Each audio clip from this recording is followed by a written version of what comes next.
سنیں. اور آج اگر ان باتوں کے حوالے سے خود مولا علی نے جو کہا ہے، جو بات انہوں نے فرمائی 5 نصیحتیں، ان 5 نصیحتوں کے متعلق خود مولا علی کا کیا کہنا ہے اسے سماعت فرمائیں.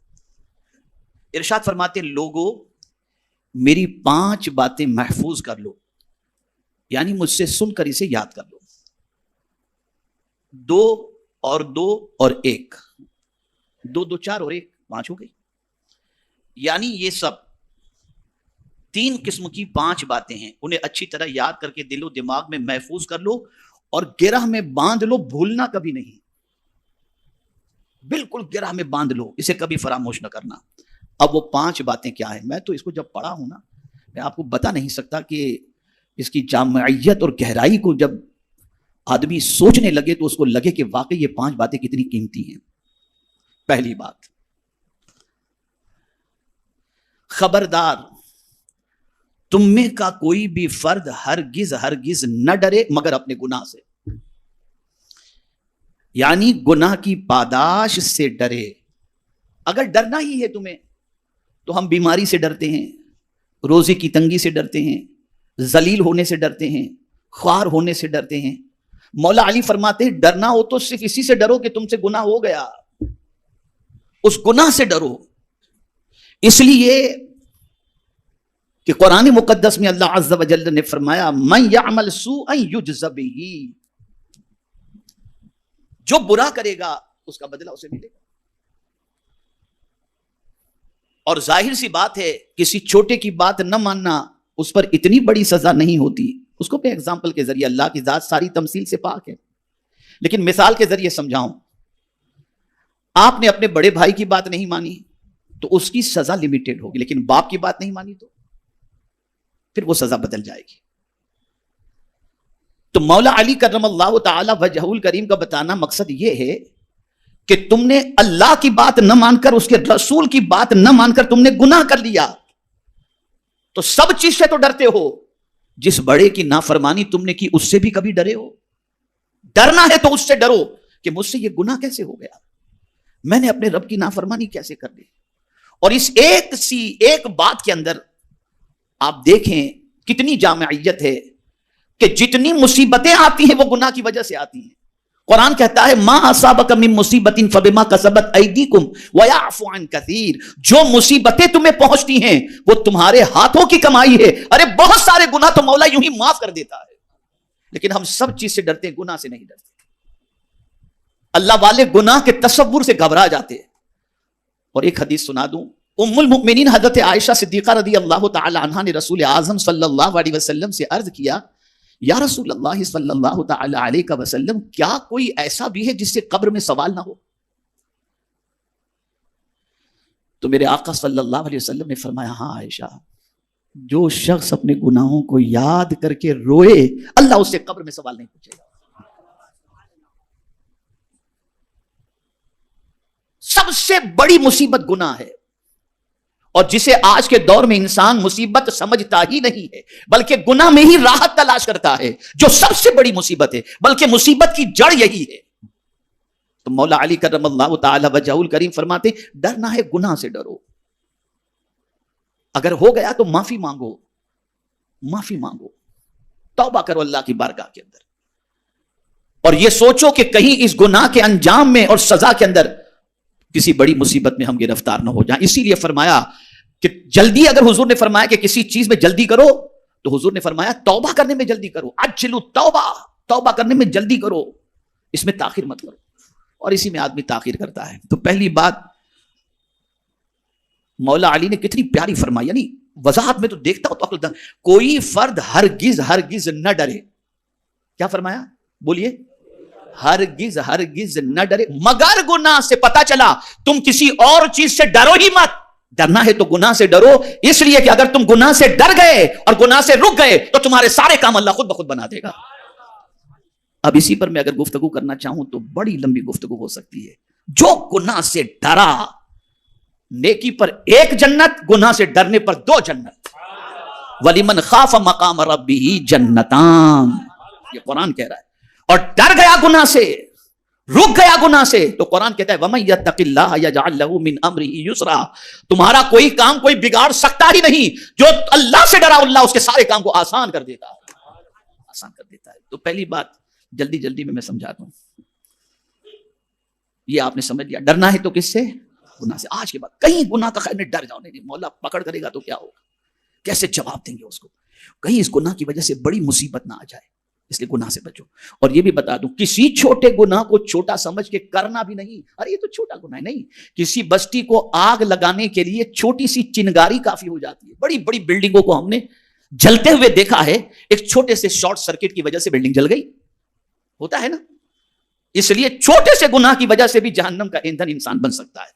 دوسری بات، بہت پتے کی بات ہے، دوسری بڑی پتے کی بات ہے، فرماتے ہیں امید نہ رکھے مگر اپنے رب سے، امید نہ رکھے مگر اپنے رب سے، یعنی نفع پہنچانے ضرر سے بچانے کی امید اللہ ہی سے رکھو، اور سب سے مایوس ہو جاؤ، سب سے مایوس ہو جاؤ، بس اسی سے امید رکھو۔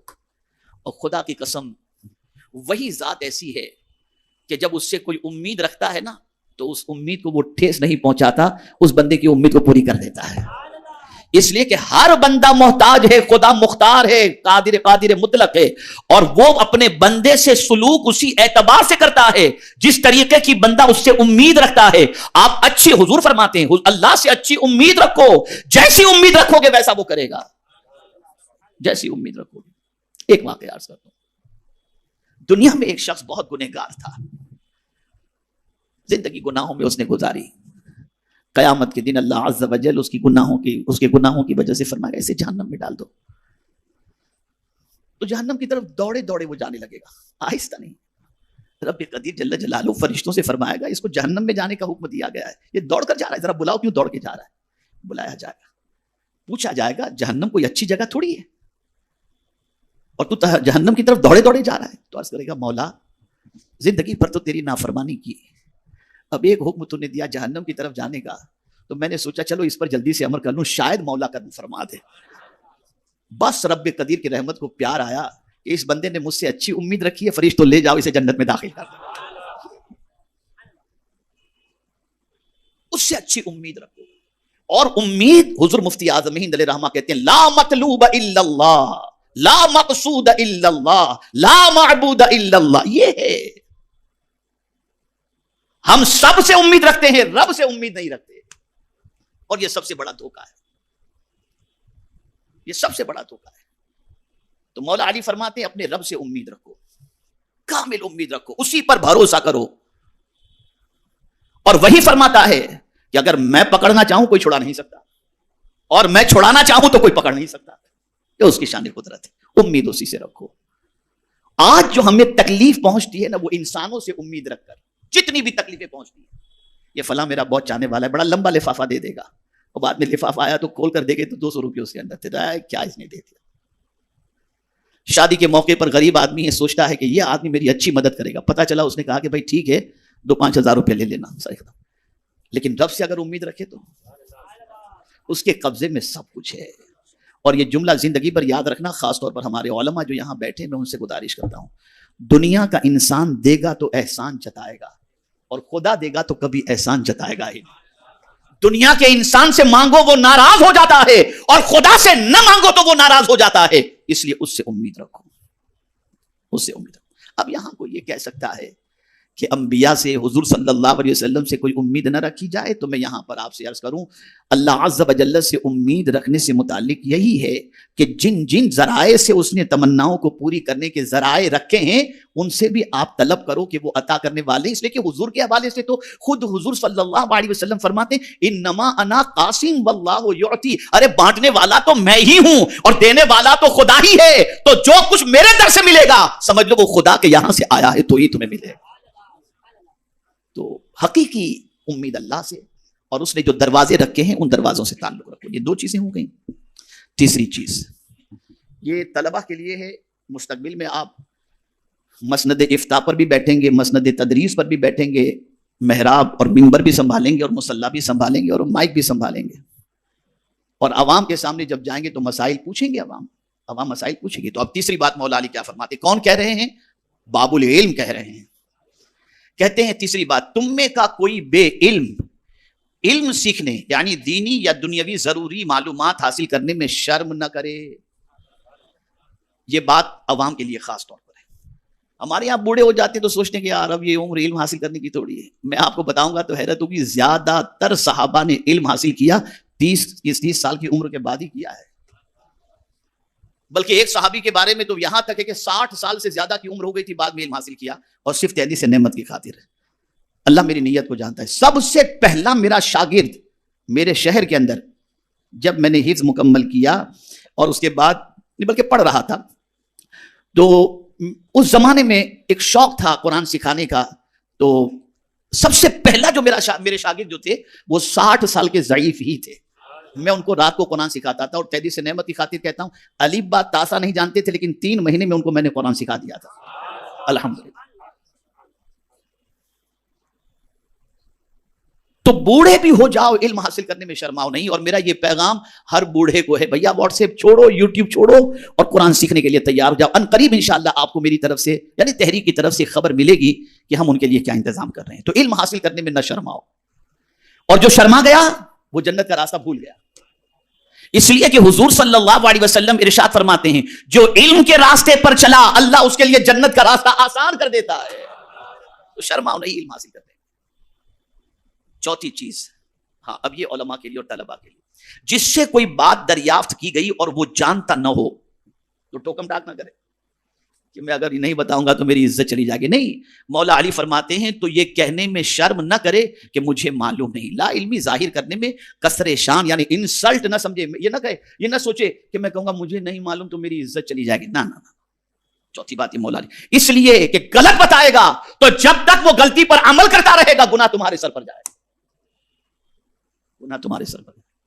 اس لیے لا علمی کا اظہار کر دو کہ بھائی انسلٹ اس میں محسوس مت کرو، بتا دیا کرو کہ مجھے نہیں معلوم، آپ فلاں سے پوچھ لیں. اور پانچویں بات جس کو خاص طور پر حضرت فقیہ ابو اللیث سمرقندی رحمت اللہ تعالی علیہ نے صبر کے باب کے اندر لا کر کے یہ واقعہ انہوں نے نقل کیا، یہ ارشادات نقل کیے. اور اس میں جو پانچویں بات جو مولا علی کرم اللہ تعالی وجہہ الکریم نے فرمائی ہے اسے سماعت فرمائیں اور پھر اپنی زندگی کے بارے میں ہم غور کریں. پانچویں بات، معلوم ہو کہ جملہ کار خیر میں، اچھے کام میں صبر کا مرتبہ ایسا عظیم ہے جیسا جملہ اعضائے بدن میں سر کا مرتبہ.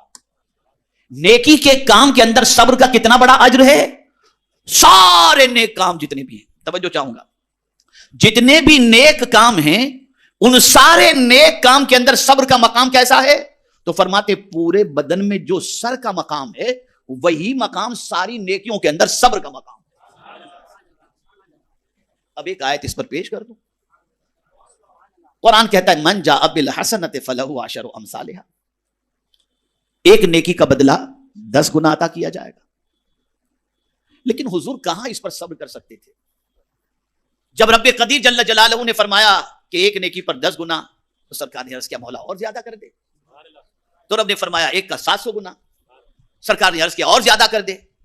تو رب نے فرمایا اگر حرم کے اندر کوئی نیکی کرے تو 50,000 ثواب، 50,000 گنا. حرم مکہ میں کرے تو 1,00,000 گنا. یہ ثواب بڑا. پھر بھی حضور عرض کر رہے مولا اور کر دے.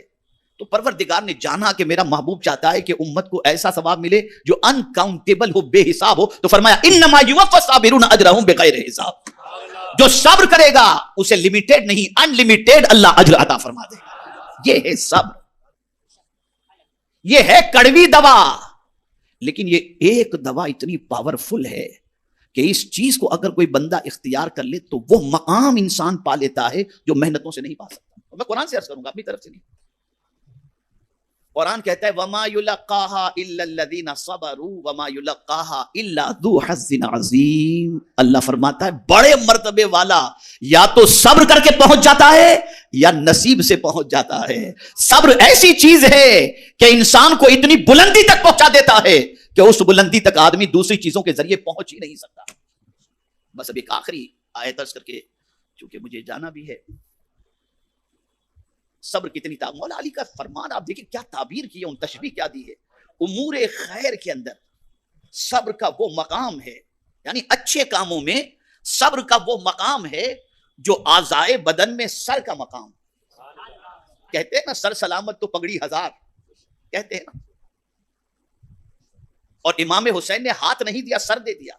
جو سب سے اہم چیز تھی وہ قربان کر دی. سرداد نہ داد دست در دست یزید, جو سب سے اہم چیز تھی جسم کے اندر وہی اللہ کے نام پہ انہوں نے دے دی. مولا علی کے فرمان سے سمجھ میں آتا ہے کہ اعضائے بدن کے اندر سر کا مقام کیا ہے, اور حسین نے کربلا میں یہ دے کے بتا دیا کہ صبر کے کتنے اونچے درجے پر وہ فائز تھے. بس ایک چیز, میں بھی بہت کبھی کبھی اپنی قسمت پہ ناز کرتا ہوں جب یہ اطلاع آتی ہے یا میسج آتا ہے کہ حضور تاج المشائخ حضور سید امین ملت مدد اللہ العالی جو ہے مخدوم گرامی, وہ کبھی فون آ گیا اور سلام ان کا آیا تو میں پورا دن خوش رہتا ہوں کہ آج حضرت نے سلام کیا, آج حضرت کا میسج آ گیا. ہوتا ہے کبھی حضور تاج الشریعہ علیہ رحمہ کو لے لیجئے, وہ تو پردہ فرما گئے, لیکن کبھی ان کی طرف سے, کبھی کسی بڑے شیخ کی طرف سے.